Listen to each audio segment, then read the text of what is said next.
Коллеги, салам. Бізде жаңа функция. Если клиенттерден өтө көп вопрос келіп жатса, бизнглем качан келет, качан жуулат, канча сом болду, кайсы этапта деген вопростор көп келіп жатса, бул проблеманын чечимин биз табып жасап автоматизация кылып койдук бул жерде.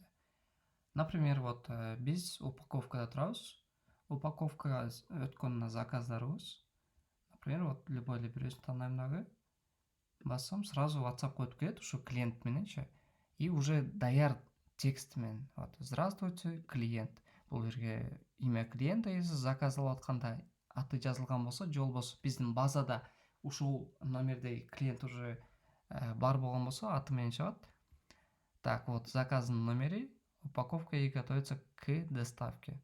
Тип заказа стандартный, сумма заказа 3559, итог к оплате 3559. Почему? Бул жерде, допустим, доплатасы болушу мүмкүн вне города. Бул жерде минимальная стоимость заказа болушу мүмкүн. Вот ошон үчүн отдельный итог к оплате чыгат бул жердечи. И имя цеха. И бул жерде короткий текст. Оценить статус и стоимость заказа можно по этому ссылку. Деп туруп жөн эле кнопка жөнөтө туруп кнопканы басып коебуз. Болду, клиентке уже түшүнүктүү. Кайсы этапта турат заказы, канча сом болду, уже ашыкча вопростор, ашыкча нагрузка келбейт. Операторго, админге, там упаковка кылып жүргөн балдарга ашыкча нагрузка келбейт. Бул жерде уже автоматом эле клиенттерге уже данныйлар барат.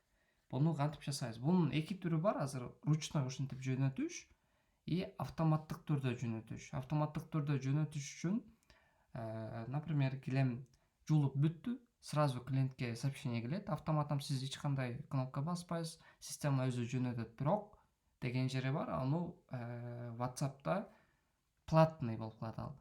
WhatsApp'тын API-шкасына регистрация болуп, айына $12 төлөш керек. Автоматтык түрдө сообщение жөнөтөм десеңизчи.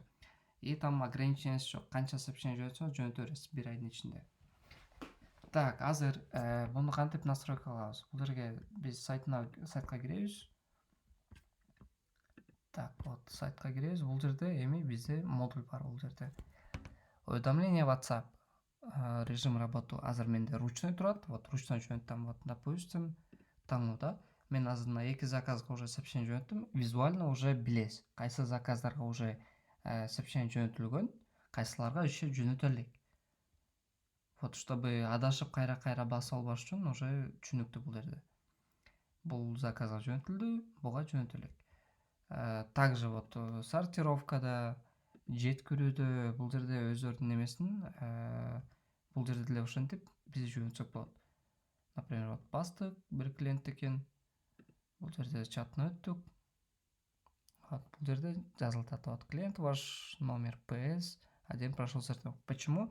Бул жерде стоимость заказа жок, потому что бул жерде PS, перестирка заказы болгон экен. Вот, ошого бул жерде жазылбайт стоимость заказа. Вот, эми кирсек, вот бизде вот жөнөтүлдү деп турат. Буга бассак 41-ге. Вот 41-чи заказга өттүк клиенттин номерине. И вот сортировка скоро будет доставлен. Вот бизде ушинтип көрүнүп турат. Клиенттер уже чалып өздөрү жазып баштайт бизге мына күнгө же болбосо кечирээк же болбосо эртерээк саат эртең мынчага чейин үйдө болобуз деп өздөрү уже жазып баштайт сиздергечи. Чтобы там чалып үйдө болосуздарбы, эртең барабыз деген вопростор уже жок болуп кетет. Клиенттер өз автоматын өздөрү сиздерге айтат. Эртең, кеч, бүгүн, эртең менен деген данныйларын. Вот суммасы. Ой.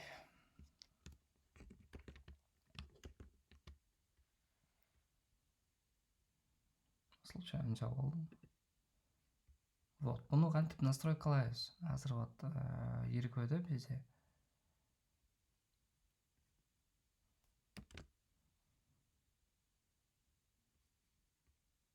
Вот, бизде вот экөөнө жөнөттүк. Буларга жөнөтүлө элек. Вот видите, да? Настройка киребиз. Настройка киргенден кийин эле бул жерде бизде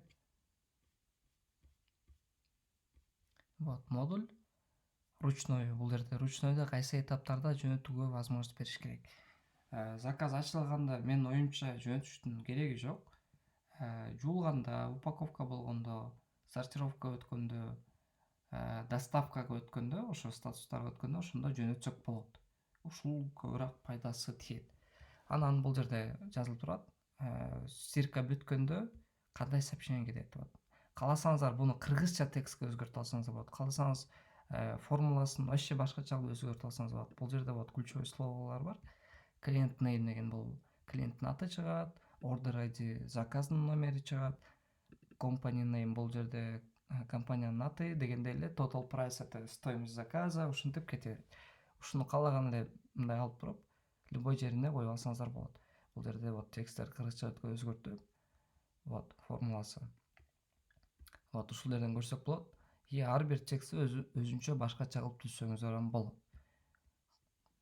Вот сохранить этип коебуз. Муну вот өчүрсөм өчүп кетет булар. Вот биринчи өчүп болот. Вот өчүрдүк. Ручной режимге өтөбүз дагы кайсы этаптарга бизге керек.